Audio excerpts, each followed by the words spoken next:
Hey everybody, welcome back to another episode of the Music Den. I'm your host Armando Venditti. Hoping you guys are having a good day. And again, above all else, that you're looking after yourselves and one another. We are back, ladies and gentlemen, with day 5 of our 31 perfect albums. I am again joined by Bill Schuster. How's it going, Bill? Excellent. I'm ready to roll. Oh, very good. Mr. Ken Cheshire, how are you doing, Ken? Doing good, thank you. And the one and only Mr. Jim Bricker, how you doing? I'm doing okay. Oh, I Doing all slept right. here in Ready my to chair. Sorry. dive Doing into good. number five and start duking it out. Start duking it out. Okay, ladies and gentlemen, um, with this series, we have picked our 31 perfect albums, all killer, no filler, top to bottom. And we've put them together in our lists, and we are going to give you our list. So um, I will, without further ado, I'll pass the virtual mic over to Bill, and he'll give us his pick for day 5. All right. Thank you, sir. Yeah. I got out some shirts. I only have a few that match the artist, but well, just pretend I changed. Okay. 1969. It's Abbey Road. It's the Beatles. I could have picked any number of Beatles albums, including the ones already mentioned, because, well, the Beatles themselves were nearly perfect. I mean, they're in my DNA. I've said before that my I probably wouldn't exist without the Beatles because my parents were teenagers when the Beatles were new, and my dad wooed my mom back then with Beatles songs, and so they were. I was born in the year of the White Album, and there was never a time in my life that I was without Beatles music. So they're pretty special to me, but this remains my favorite album. Now, uh, I know some people don't consider this a perfect album, and I think that's generally for 2 or 3 songs in the middle of side one. The songs I tend to hear that people are not big fans of are Maxwell's Silver Hammer, Oh Darling, and Octopus's Garden. I think they're all brilliant songs myself, but the bit about Oh Darling, the story that where John Lennon said he should have been the one to sing that Paul McCartney song, I think John was off his rocker. Paul kills the vocals on Oh Darling. I'm gonna, in fact, go out on the limb and say that, frankly, Paul was a better vocalist than John, and that's not to diss John at all. I But get you. Paul is absolutely underestimated as a singer. I People get tend it. to think of him as this lightweight balladeer a lot, and they forget the dude can rock. I mean, this is the guy that wrote Helter Skelter. Yeah. Ah, but that's another album. So, now, of course, I Want You, She's So Heavy. It's simple. It does all it needs to be. Lennon said that he had nothing more to say. It was, of course, about Yoko, and well, that's the whole lyric. I want you so bad. Yes, want you so bad. Yeah. Oh, we're singing, guys. All right. But of course, side two. That's that's where the real magic happens for me. This is Yep. that medley. That medley. I mean, Here Comes the Sun is great too, of course, to open the side. And because I kind of consider because the beginning of the medley, even though technically it's not. I hear you. Um, but really, the whole "You Never Give Me Your Money" is just gorgeous. Sun King, Mean Mr. Mustard, Polythene Pam. She came in through the bathroom window. The way that McCartney took all these different tracks and just these leftovers in some cases and pieced them together was just brilliant.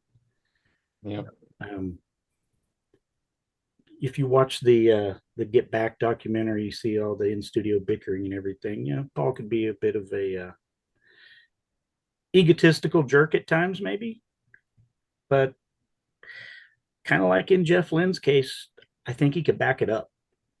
Paul knew what he Yeah. was doing. I think Paul was easily the best musician in this band on multiple levels. And that's not to take anything away from the other guys because they were all important in their own ways. But yeah, obviously, I'm a big Paul fan. So if you haven't Couldn't figured that guess. out, Couldn't tell. one of the things I love about it is they had this perfect career capping song. The end, absolutely Yep. gorgeous, and in the end, the love you take is equal to the love you make. it's a beautiful way to end things. And then in wonderfully perverse Beatles fashion, there's 27 seconds of Her Majesty. And I think that is great. It's just such an unexpected twist. Say, you know what? That's a little too pretty. Hey, here's this. It's just Yep. so fun, and it absolutely needs to be there. I like the fact that they ended the album with Her Majesty rather than where it was originally placed in the running order. So yeah, I think Octopus's Garden is, well, it's probably Ringo's best song. It's, despite all the criticism, I think it's a lot of fun, and the other guys bring their A game to it. I mean, the guitar on that is absolutely great. I mean, you can just hear the yeah. I have no flaws, nothing wrong with this album at all. This is absolutely perfection. It's the most perfect album of possibly the most perfect band. And if I had to only pick one, which, as I said, I am only picking one per artist here, this has got to be my pick from the Beatles. Yeah, no, I'm just gonna say, it's interesting that John Lennon has said that the medley side was shit. Yeah. John had a lot to say about a lot of things, much like Yeah, Roger Waters. yeah. Didn't he He though? did. I mean, he also referred to the Beatles as bastards. So, I mean, you know what? You can't argue with perfection, and I love that album as well. I mean, it's perfection. So from top to bottom. So it's a Bill, good I have a choice. question for you. So, Do you feel that, as far as Ringo songs, that Octopus's Garden is a better song than With a Little Help from My Friends? vocally, I would probably not vocally.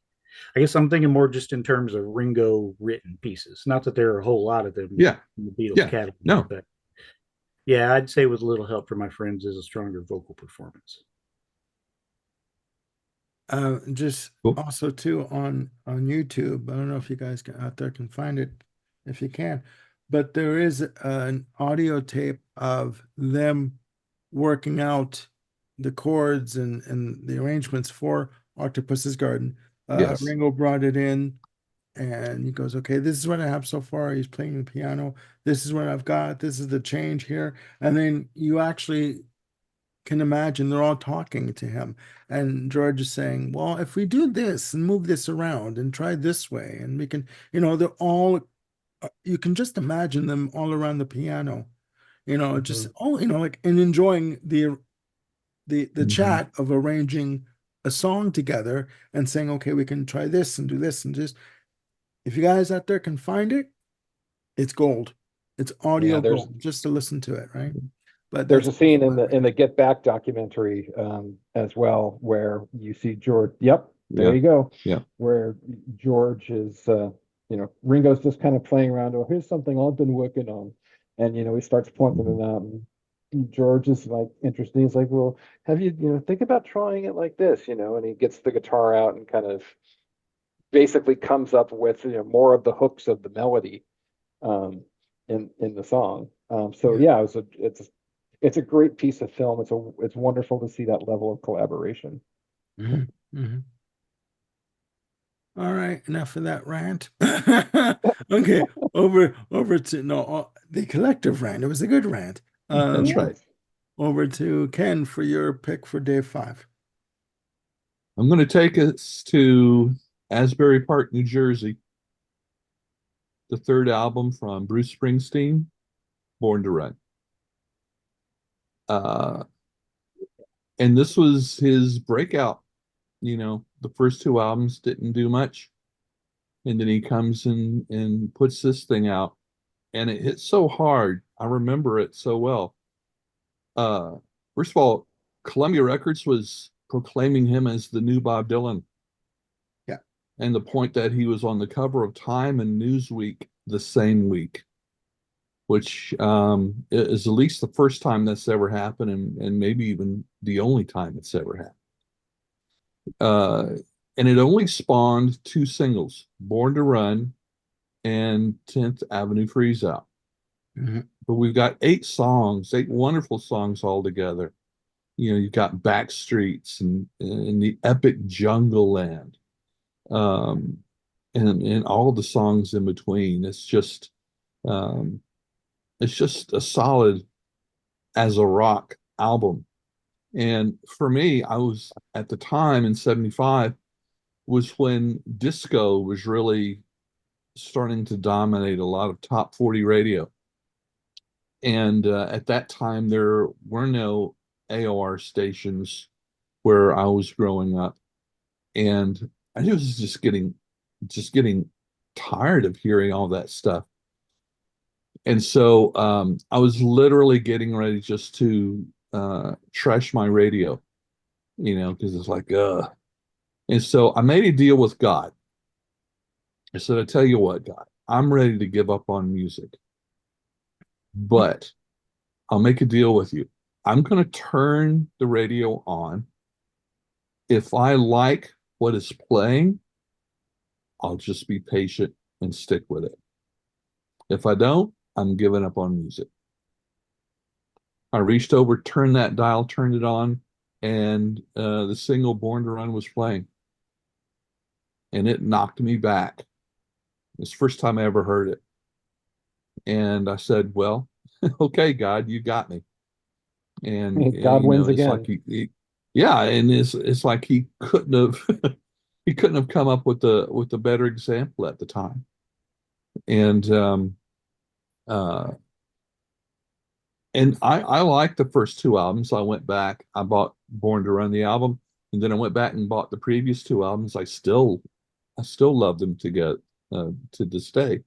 Um so um so yeah, it was a very important album in my teen years and also in my development as a musician, because right about then I was starting to learn guitar, play guitar. It's a good monitor. And I know the first cover band I ever played in, that was one of my center pieces, Born to Run. I did a few Pete Townsend, arm windmills and stuff, but it was still, it's just it's powerful in every single way. And the rest of the songs, and I mean, Jungle Land here again is one of the most impactful closing songs on an album ever, in every single. So, and I thought it was pretty cool that, considering that was the title song being so strong, that they didn't start the album out with it. It's the opening track on side two. So they didn't rely on that to grab people's attentions, because there was no streaming music back then. Mhm. You put an album on, you usually put it on the first track. And so but the opening song, Thunder Road, that's nothing to sneeze at either. So so yeah, that's my number 5. Born to Run, Bruce Springsteen. Good choice. Good choice. Very emotional, that album. Like in terms of the lyrics Very. Oh, yeah. just brutal. Like, Yeah. my God. Backstreets is a brutal emotional song about, Yeah. betrayal and friendship, and wonderful. Yeah. Yeah. And it's got to be said too, I was introduced to Springsteen by, again, my brother-in-law Mario, who was a major Springsteen fan. So yeah, amazing album. And I read somewhere that Bruce was asked, well, what the heck is a 10th Avenue freeze out? And supposedly his answer was, I have no idea. It just seemed to work and sound good. But yeah, I envision the standoff between a couple of street gangs and stuff like that. Yeah. There again, very, very dramatic, very Yeah. emotional. Like West Side Story, like when you're a jet, you're always a jet, kind of a thing, right? It's like, Exactly. there you go. Thank you with the finger snaps. All right, Jim, over to you. I have entered the 1970s finally with Officially. my list, and I applaud you, Bill, for staying in the 60s. Well, that's Um, cold out. there you go. I am going with not only perhaps the greatest live album of the 70s, but perhaps the greatest live album of all time. Um, is it rock? Is it blues? Is it jazz? Is it some unholy, beautiful melding of the three? And I think the answer is yes, because we're talking about the Allman Brothers Band at the Fillmore East. Yes. Um, 7 tracks of just jaw-dropping performance. Mhm. I was familiar with the Allman Brothers standards through FM radio, but I first got this album on cassette in college and in the 80s. And for $3.99, it's probably like the best $3.99 I ever spent. Um, you know, Statesboro Blues and Done Somebody Wrong, couple of, standard up tempo blues songs sound pretty good. You get to Stormy Monday, and that's where they just slow everything down and dig deep. And man, to hear Dwayne and Dickie and Greg singing the blues, it's just phenomenal. Completely outstanding performance. And that is where they had me at Stormy Monday. And I'm like, okay, now I get what the hype is all about. And I hadn't even turned over the cassette yet. Hadn't even gotten to You Don't Love Me with that, epic blowout. Hot Lana, great jam opening up what was side 2 of the cassette, so side 3 on the album. But then I get to In Memory of Elizabeth Reed, and you just, what do you say? What could possibly be the response to Dwayne Allman's playing on Elizabeth Reed other than just going, oh my God, this is some of the most amazing stuff I've ever heard. For those who don't know, Dwayne, not only being a big devotee of the blues, but was getting heavy into Coltrane and Miles, and his playing was really reflecting that. And he was just leaps and bounds beyond other musicians of his ilk. Um, um, just completely mind blowing. And then you get to Whipping Post, which again is another classic. Um, um, Odd times, going back to the Dave Brubeck discussion, it's got an odd time feel, but it doesn't feel odd. It works. The whole thing just kind of streams together, and you don't mind that 7 count going on because it still just feels right and feels natural. Um, Again, the playing on this is just incendiary. Um, and for folks who haven't heard live at the Fillmore East, for what is it, about 68 minutes on the album, all in for all 4 sides. Um, eh, it is well worth the time and the effort to hear people playing together live at just this level that's, I'll use the word incendiary again. That's what I keep going back to when I think of Fillmore East. Um, there have been umpteen versions of this that have come out. Whichever one you have is the perfect one. I mean, there's ones that are more complete. You've got box sets that have the whole 3-night run That's at the what I Fillmore. want. Yeah. I got that. Yeah, it's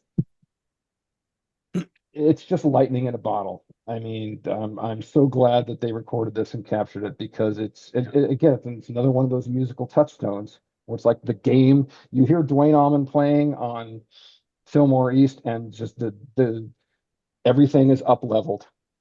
Everyone now knows, okay, there's a new standard to reach because the expectation is if you're out there playing live and you're playing this kind of music, this is where things can go.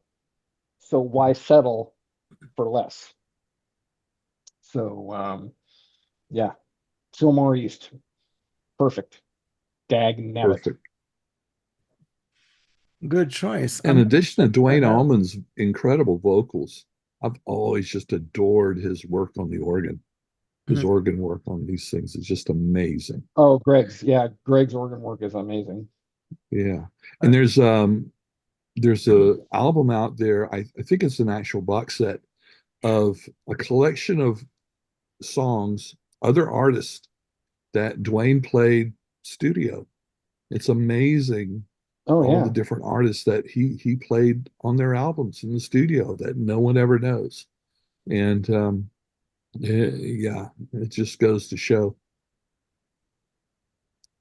uh, Jim, the only question I have about this release, is there a definitive full recording of the show? Like you and I talked about this before about having the full live recording, not Right. not burps and the mics, whatever, but I mean the full show. Is there a definitive Well, I think the version? definitive is the one that I referred to where it's like all 3 nights, all 6 sets, and I think Ken saying, "Oh yeah, I have that set."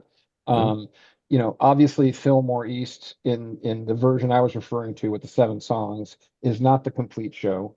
Um, they did an upgrade in the 90s, I think, where they put out a 2 CD version of Fillmore East. They filled it out with other songs that had come out in various collections over time, like the full version of Mountain Jam that was originally released on Eat a Peach. And I think there were other tunes recorded at the Okay. Fillmore East, at maybe at different sessions that became part of that two for CD set. And that was my go-to for quite a long time. I was very satisfied with that. But again, there are edits. I think they splice, one night of Memory of Elizabeth Reed in with another. Um, Okay. Okay. Again, it's not an abomination. I mean, there were clear editorial choices for that. Um, but that the producer defends, and it's like, okay, I get it, but I get that there are purists out there who say, like, no, it should be the performance as it was done. So the 6 or 7 CD box that's out there would probably be definitive for those who really wanted, all nights, warts and all. And one of the 3 nights featured a horn section, which you Okay. don't get at all on the on just let's just call it the legendary Fillmore East release. You wouldn't know that there were horns involved at that time, but yeah. Okay. Okay. No, no, no. Once I get my copies of Belly Button and Spilt Milk from Jellyfish, they're coming in a couple of weeks. I reordered them, by the way. I will look into getting a definitive copy of the album. That's a good choice. It's a good choice. Well, ladies and gentlemen, my pick for day 5 is Queen with Queen 2. Okay. Now, I've gone on record as saying that this has become my favorite Queen album overall. It is, and it's my favorite for a reason. I'll just go through the specifics. Released March 8th, listen to me talk. March 8th, 1974 in the UK, April of 1974 in the US to Elektra in the US and EMI in the UK. This album, according to Brian May, was the emotional music that they always wanted to make. Okay. It is bombast, it is technicolor, it is emotion, it is rock, it is prog. Yes, prog. Don't even go there with me. It is everything all encompassed into 11 tracks. Starts off with the instrumental procession, which dates back to the debut album, recorded at that point and used in the shows. All the songs are segued. It was done in sort of a thematic sense. You had side white and side black. Even the overall packaging with the black and white cover with the 4 of them on the front. The cover was inspired by a shot from a movie starring Marlene Dietrich, called Shanghai Express, with her with the her hands crossed her chest. Mick Rock, who was the photographer for this session, I'm getting really tongue-tied right now, showed the picture to the band, and Freddie Mercury said, "Ah, yes, that's it, and I shall be Marlena." So he'll be the one with the arms crossed. The other three, it took some time to get them into the idea of doing this. Mick Rock said that when you first heard the acetate for this album, he said, "I get it. Ziggy Stardust meets Led Zeppelin," and for and they said that's exactly it. That's what we're going for. So on side white, you have again Procession, the instrumental, Father to Son, which is 6 minutes plus of bombast, harmonies, and open air guitar dive bombs. Hello, brilliant. Segues into the poetic, majestic White Queen, which dates back to 1969, based on a poem that Brian May wrote. I mean, the lyrics, for that one track are poetry, literally poetry.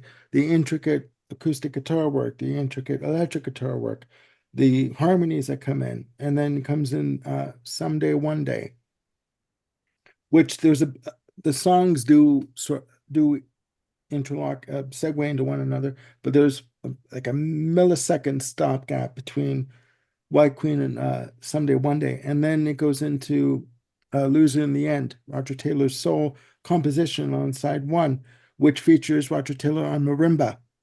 Okay. And bombast galore, just amazing drums. Then we get to side black, with all of side black is written by Freddie Mercury. At this point, he had said that how do you put it? If you write the lyrics, it's just as good as writing the entire song, which I don't believe that all of them agreed with, but it was better not to argue with them at that point. Ogre Battle starts off side one, again with the backwards gong at the start. This is basically early metal in terms of the thrashing guitars and the mix of the harmony guitars and the harmony vocals. Then it segues into the Fairy Fellows Masterstroke, which is again intricate, light-hearted, but also very heavy, with the use of harpsichord. That track was inspired by a painting by the same name by Richard Dadd, which hangs in the Tate Museum. Segues into the beautiful poetic Nevermore, minute and 10 seconds.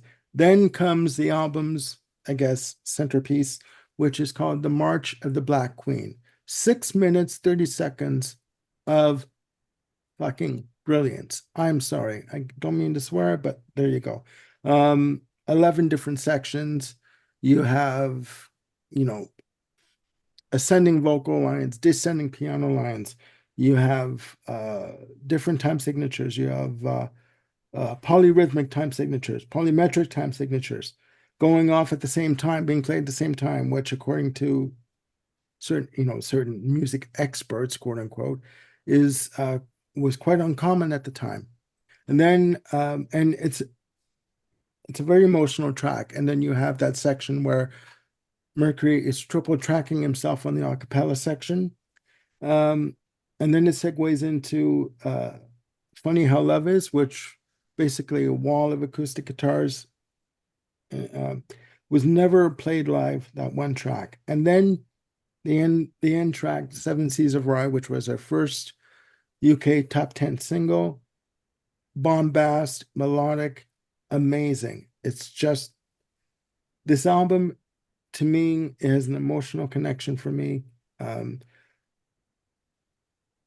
The sound may not be the best. I mean, Brian May has said this is his favorite album, but he said that the drums could have been done better. The sound was not as good as it could have been. It's a bit muddied, but you know what? I do not care. For me, this is perfection from track 1 to track 11, and I will go to my grave saying that.